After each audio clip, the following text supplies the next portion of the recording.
The command chamber of the Vetheri Dominion flagship stretched high above the deck, like the hollow interior of a cathedral built for war.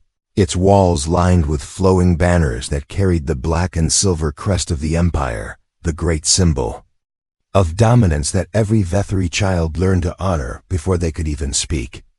Admiral Nyara stood at the center platform, her tall and lean figure wrapped in an armored coat of deep blue alloy fibers that shimmered with each movement, the faint curve of her feline-like ears switching to the sound of incoming reports.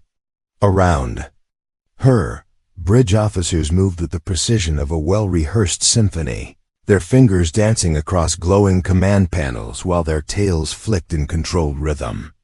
Every order from her mouth was obeyed instantly and without question, for Nyara's reputation was known from one end of the galaxy to the other. She was the voice of victory, the storm that no enemy fleet could withstand. Today's battle had been almost too easy. A small human scouting vessel caught in Vetheri-controlled space. Its engines had failed after a brief chase. Its weapons were minimal, and its hull was already damaged. Nyara had expected to retrieve only navigational data from the wreckage before vaporizing it, but when her boarding squad returned, they brought with them a single prisoner, tall for his kind, shoulders square, clothes torn from struggle yet, his expression carrying no sign of fear. She had seen countless captives in her career, most trembling, most silent, their eyes downcast, but this one, this human met her gaze as if the chains on his wrists did not exist. She stepped down from her command platform, her boots clicking against the metallic floor as the prisoner was brought forward. The air between them was heavy, the murmurs of the bridge crew fading into a low hum as they discreetly glanced toward their admiral, wondering how she would break this human. Nyara's golden eyes studied him for a long moment, searching for the weakness she could use, but instead she found herself caught in the strange stillness of his expression. There was no arrogance, no mockery, only a calmness that was almost unsettling in its quiet defiance.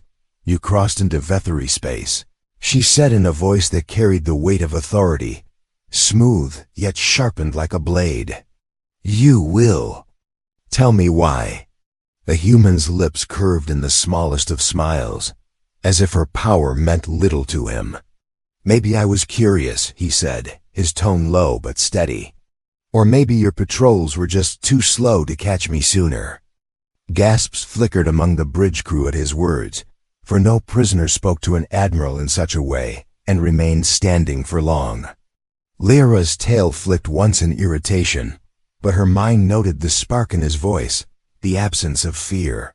She could have ordered his immediate confinement in the cold cells below deck, yet something about him made her hold the command. Instead, she gestured for the guards to bring him closer, until the human stood only a pace away. She could smell the faint trace of smoke and metal from his torn uniform, could see the lines of exhaustion on his face, and still, his eyes, those strange human eyes, met hers, without wavering. "You think bravery will save you?" she asked, leaning closer so that her words were for him alone. "It will not." "Maybe not," he replied, "but I didn't come here to beg either." Her claws flexed within the gauntlets of her gloves, not in anger but in a strange awareness she had not felt before. She was used to enemies who cowered, who broke under the first pressure, yet here stood one who acted as though her presence was not a threat, but an invitation to speak as equals. It was irritating, and yet it drew her attention in a way she could not easily dismiss. She signaled the officers to resume their duties and ordered the guards to bring the prisoner to her private quarters. It was not standard procedure. Admirals rarely kept prisoners close unless there was urgent tactical value, but Nyara told herself that she wished to question him personally, to ensure the information was accurate. In truth, she simply did not want to hand him over to the standard interrogation units just yet. Her quarters were spacious, lined with maps of star systems and relics of past victories. She dismissed the guards and turned to face him, the low hum of the ship's engines forming the only sound between them for several breaths. He looked around the room with that same calm expression, taking in the curved windows that showed the endless dark of space beyond. "You command all this?" he asked finally, his tone carrying something between curiosity and quiet respect. "I command more than you can imagine," she answered, moving toward the display table where holographic fleet formations hovered in the air like faint blue ghosts. "Entire fleets follow my voice without hesitation." "And yet here you are," he said, talking to one human alone. Her ears tilted back slightly at his words. She told herself she should remind him of his place, yet instead, she found herself almost amused at his boldness. Most Vethery officers would never dare to speak so plainly to her, but this human seemed untouched by the weight of her title. She studied him for another long moment, wondering if it was ignorance or something deeper that made him this way. She began her questioning, asking about his mission, his ship, the reason for crossing into Vethery space. He gave answers that were neither fully open nor entirely evasive, his words dancing between truth and refusal. He asked questions in return, turning the conversation in ways she had not anticipated. Soon she found herself speaking not of war strategies or intelligence, but of the differences between their peoples, of the vast cold deserts of the Vethery homeworld, of the old stories sung in deep-voiced choirs before battle. When she caught herself speaking of things she had never told a prisoner before, she paused. The human's gaze was steady, attentive, as if her words held value beyond their military worth. Something shifted in the air between them, subtle but undeniable, a current that neither of them acknowledged directly, yet both seemed to sense. By the time the ship's cycle lights dimmed to mark the night hours, Nyara realized she had postponed sending him to the cells entirely. Instead, she ordered that a small sleeping space be prepared in an adjoining room, close enough that she could summon him when she wished. She told herself it was for convenience, to continue the interrogation without delay. But deep down, a small part of her recognized it was not strategy that kept him here, it was curiosity, the rare kind that even an admiral could not command into silence. As she returned to her own chamber, she glanced once more at the human through the open doorway. He sat calmly on the edge of the simple cot, his posture relaxed despite the unfamiliar surroundings. For the briefest moment, she wondered what it would be like to see that calmness tested, to see if his resolve would hold under pressure, or if, perhaps, it was she who would find herself tested first. The following cycle began with the soft chime of the ship's internal clock, the same rhythm that had marked countless mornings for Admiral Nyara during her years of command, yet somehow this one felt different. She rose from her bed and crossed to the wide viewport, watching the stars drift past as the flagship maintained its steady course toward the nearest Dominion outpost. Her mind was not on the patrol reports or the tactical updates awaiting her, but on the presence of the human in the adjoining chamber. It was an odd distraction, one she would have dismissed on any other day, yet his calm gaze from the previous night had lodged itself in her thoughts like a thorn that refused to be pulled free. When she entered the adjoining room, she found him awake, seated on the cot with his hands resting loosely on his knees, as though he had been waiting. He did not rise when she entered, though his eyes shifted to meet hers, and for a moment, the silence between them felt deliberate, almost like the opening move of a game. She reminded herself that he was still a prisoner, that her duty was to extract whatever information he held, but instead of ordering him to stand, she asked if he had slept well. The question felt strange on her tongue, an indulgence she would never extend to any other captive, yet it slipped out before she could stop it. "Well enough," he said, his voice even, "though your ship hums like it's purring." Her ears twitched at the remark, not in irritation, but in mild surprise. She had never thought of the deep engine vibrations that way, yet now that he had spoken it, she could not quite ignore the image. She dismissed the thought and led him toward a smaller conference room, where the light was softer and the hum of the engines more pronounced. She wanted him to speak more, to see if the boldness from yesterday was merely an act, or if it ran deeper. Her questions began with the usual precision details of his vessel, his mission, his chain of command, but he seemed to have a way of answering that revealed almost nothing while still keeping the exchange alive. It was not the silence of a trained operative guarding secrets, but something else, a willingness to engage without surrender. At one point, he tilted his head slightly and asked her why she had not already handed him over to the Dominion interrogators. The question caught her off guard, for she realized she did not have a simple answer that would satisfy him or herself. "I prefer to hear the truth from my own prisoner," she said at last, though the words felt half-formed. "Or maybe," he replied, "you just like the conversation." Her tail swayed once, a subtle sign of amusement that she tried to hide, and she countered by asking him what he knew of the Vethery. He spoke of the Empire's reach across the stars, of their reputation as warriors without equal, but also of whispers among human crews about their strict honor and unbreakable discipline. She listened, noting how he seemed less interested in flattering her and more in understanding her perspective. It was as though he was mapping not just the shape of her power, but the mind behind it. The hours slipped by unnoticed. At some point she had food brought in, a mix of nutrient blocks for herself and a plate of protein strips with fruit for him. She watched as he examined the unfamiliar offerings before taking a measured bite, his expression giving nothing away.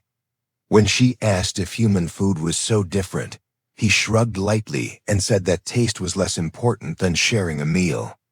The comment lingered in her mind, for in Vethery culture meals were taken in silence among warriors or alone in private. Yet he spoke as if the act itself carried meaning beyond sustenance. Later, as they spoke of the vast cold deserts of her homeworld, his attention shifted toward a small creature that padded into the room, a slender furred pet that had belonged to her for years, gifted to her by an old comrade. The animal rarely approached strangers, yet it stepped close to him without hesitation.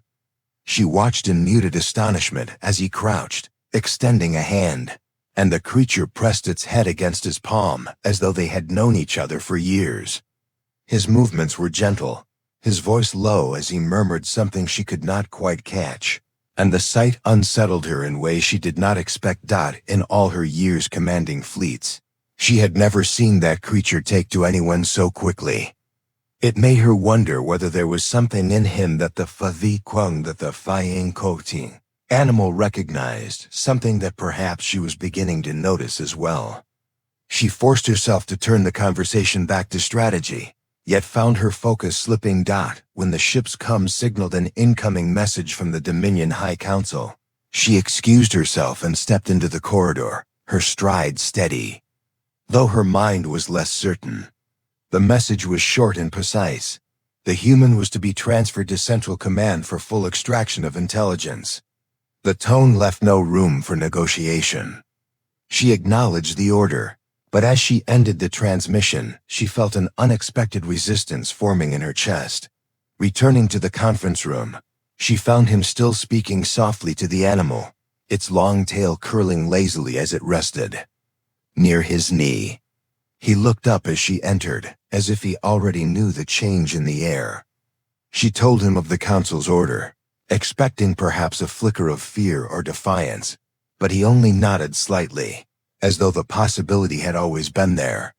"Guess that means our little talks are over," he said, his tone unreadable. Her ears angled forward, catching the faint shift in his voice.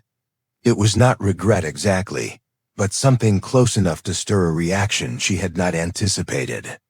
She wanted to tell him that the decision was not yet final, that she still had time before the transfer, but she said nothing.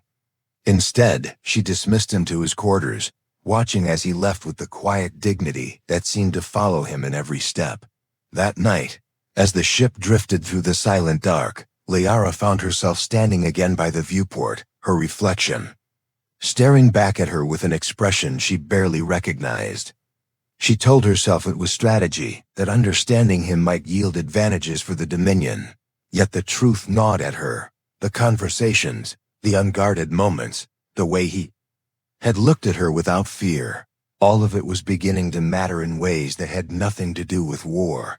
And though she did not yet admit it, a part of her already knew that when the time came to hand him over, she might not be able to obey. The days that followed carried a strange rhythm across the flagship, one that Nyara could not recall ever experiencing in all her years of service. The human remained in his adjoining quarters under guard, yet it became routine for her to summon him each cycle, sometimes under the pretense of questioning, other times with no clear purpose at all. She told herself it was because there was still more to learn from him, more to uncover about human intentions and capabilities. But the truth was becoming harder to deny. She wanted to hear his voice, to see the unshaken way he met her gaze, to feel the shift in the air that came whenever they spoke. Their conversations moved beyond strategy or politics, stretching into the strange territory of personal histories and cultural customs. He spoke of the blue skies of his homeworld, of the way sunlight warmed the soil and stirred the sense of growing fields. And though she had never stood on such a planet, she could almost see it through his words. She shared in return stories of the Vetheri deserts, where the winds carved endless patterns into the red-gold sands, and the stars at night burned so bright they seemed close enough to touch. At times they disagreed, their perspectives shaped by different worlds, yet neither sought to win the argument outright. Each exchange felt more like an exploration than a battle. One cycle, during a quiet moment between shifts, she found him in the observation lounge, standing before the massive window that looked out over the swirling vans of a nearby gas giant. He did not turn when she approached, but she could tell by the faint shift of his posture that he was aware of her presence. She stood beside him, her eyes tracing the planet's storms as they moved in slow spirals. Without asking, he spoke of how humans could lose themselves in such sights for hours, how the immensity of space had a way of making even their troubles feel small. Nyara listened, her own gaze fixed on the roiling clouds beyond the glass. In her culture, staring too long into the void was considered a dangerous indulgence, a temptation to drift from duty into thought. Yet in that moment, she allowed herself to stand there with him, saying nothing, letting the silence stretch in. A way that felt neither awkward nor wasteful. As the cycles passed, she began to notice changes in herself that unsettled her more than any enemy fleet could. She caught herself delaying meetings to extend their talks, her thoughts drifting toward what he might say next. Even the crew began to sense the shift, exchanging quiet glances when she passed, though none dared to voice their thoughts aloud. The turning point came when an incident on one of the lower decks required her immediate attention. A maintenance crew reported a breach in the containment field of a volatile reactor chamber, a situation dangerous enough to demand the evacuation of that section. By the time she arrived with security, she found the human crouched beside a wounded Vetheri technician, shielding them from the faint haze of leaking radiation with nothing but his own body. The guards moved to pull him back, but the technician shook their head weakly, insisting that without him, they would have been left behind. Nyara ordered an immediate lockdown and had them both taken to medical. The technician would recover, though. They would need several cycles of treatment. When she confronted the human later, demanding to know why he had risked himself for someone who moments before had been watching him as a prisoner, he simply replied that letting them die would have been the wrong thing to do. "It doesn't matter whose side they're on," he said. "If you can help, you help." The simplicity of the statement struck her in a way she could not explain. Among the Vetheri, loyalty to one's own was everything. And yet here was someone who placed the act of compassion above all else, even toward those who might see him as an enemy. She found herself thinking of that moment long after, the image of him kneeling beside the injured technician etched into her mind. Word of his actions spread quietly among the crew. Some dismissed it as foolishness, others as a rare display of courage, but either way it began to shift the way they looked at him. The guards who once treated him as a dangerous captive now greeted him with less hostility, and the presence of the small furred creature in his company became almost a common sight. Nyara noticed it most when she entered a room and saw the animal curled near his side, purring softly while he absently scratched behind its ears, a picture of calm in a place built for war. But the shadow of the High Council's order still hung over them. Each cycle brought the flagship closer to the rendezvous point where she was meant to deliver him into the hands of Dominion interrogators.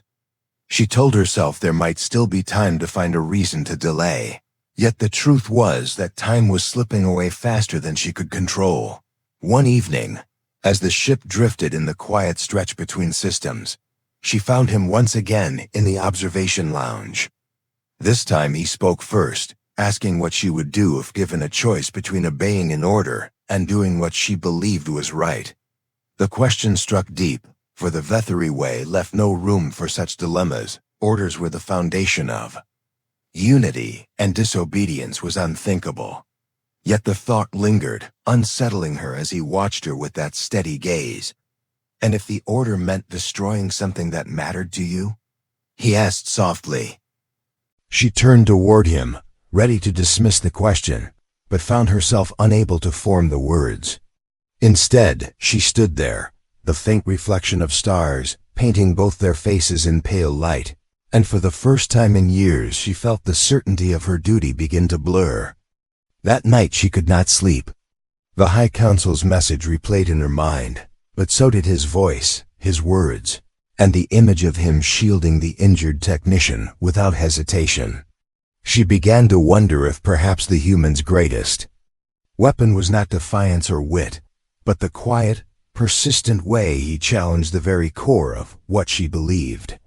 And though she did not speak it aloud, the thought had already begun to take root. When the time came to choose, she might no longer be able to stand with the Dominion in the way she once had. The summons from the High Council arrived in the middle of a fleet readiness drill, its message carried on a secure channel and marked with the unmistakable seal of authority. Admiral Nyara dismissed her bridge officers and read the transmission alone, her golden eyes narrowing slightly as the words formed in the glowing air before her. The Council had accelerated its plans. The human was to be delivered to Dominion Central Command within 2 cycles, and she was to lead an assault on a newly discovered human outpost immediately afterward as a show of strength. The orders were final, the tone allowing no space for interpretation or delay. She stood in silence long after the message faded, her tail flicking once in the still air. The human outpost was of no real strategic value, remote, undersupplied, lightly defended, but its destruction would send a clear message to human worlds. Resistance was futile. Mercy was not a language the Dominion spoke. It was exactly the kind of order she had executed without question many times before, yet now the thought of carrying it out felt heavier than it should. She imagined the settlement's inhabitants, not soldiers but civilians, and wondered if they might share the same stubborn eyes as the man in her quarters. When she entered the adjoining room, she found him seated at the small table, the furred creature curled in his lap. He looked up at her, and for a moment neither spoke. Then he asked without preamble what the Council had said.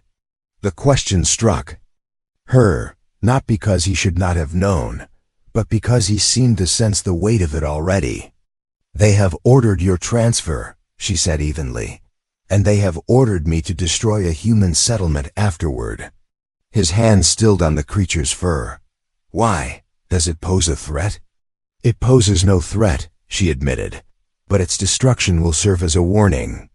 His eyes held hers for a long moment, steady as always but with a depth that made her feel as though he was looking past her armor, past the rank and titles, to the part of her that she kept hidden even from herself.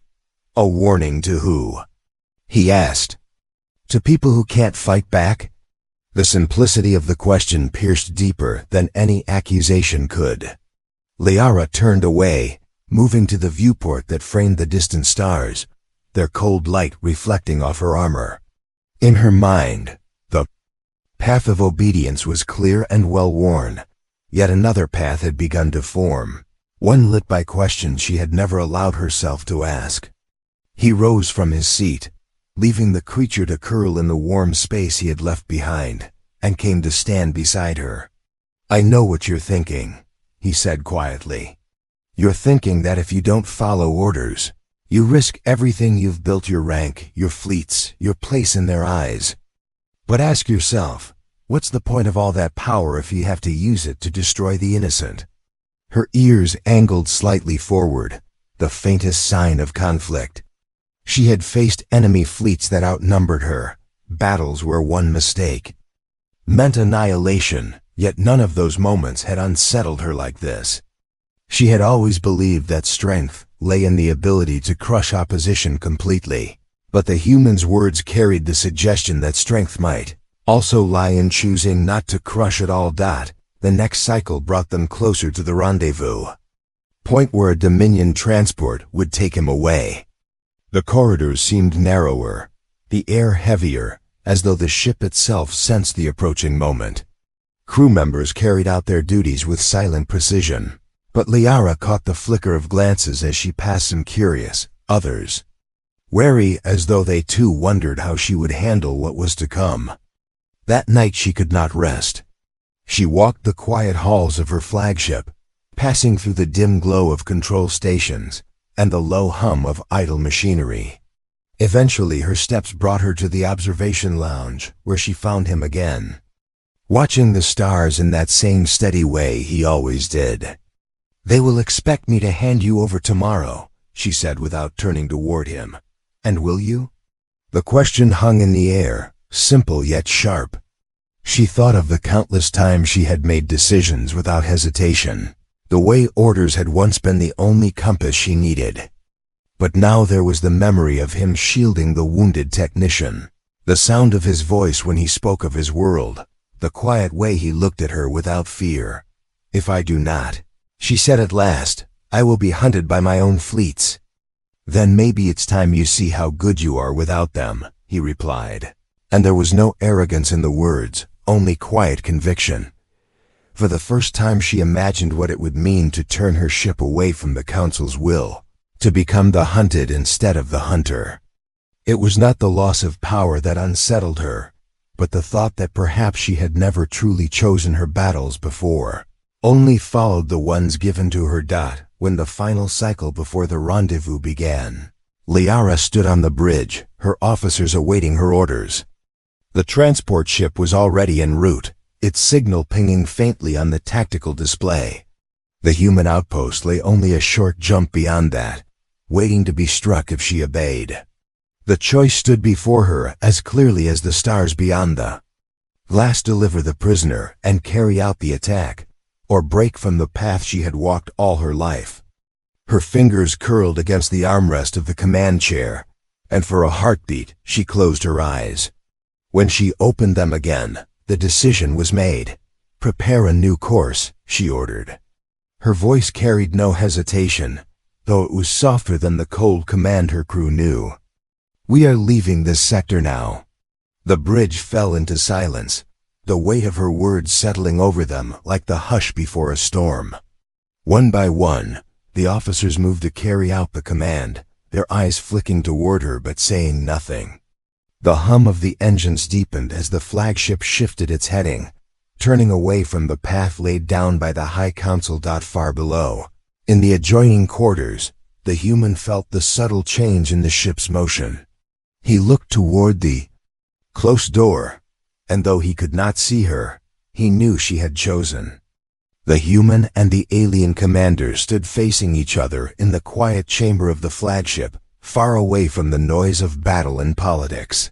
The great windows stretched before them, showing the endless field of stars drifting silently in the dark. The commander had led fleets that shook empires. Her voice had ordered the destruction of worlds. Her strategies were studied by those who wished to rise in rank and feared by those who opposed her, yet here she was standing in the same room with the man who had entered her life like a spark in the cold void. He had challenged her in ways she had not expected, not with weapons or fleets, but with presence, with a kind of stubborn calm that no amount of command could move. She had thought him an ordinary human soldier. When she first saw him, his armor battered his eyes.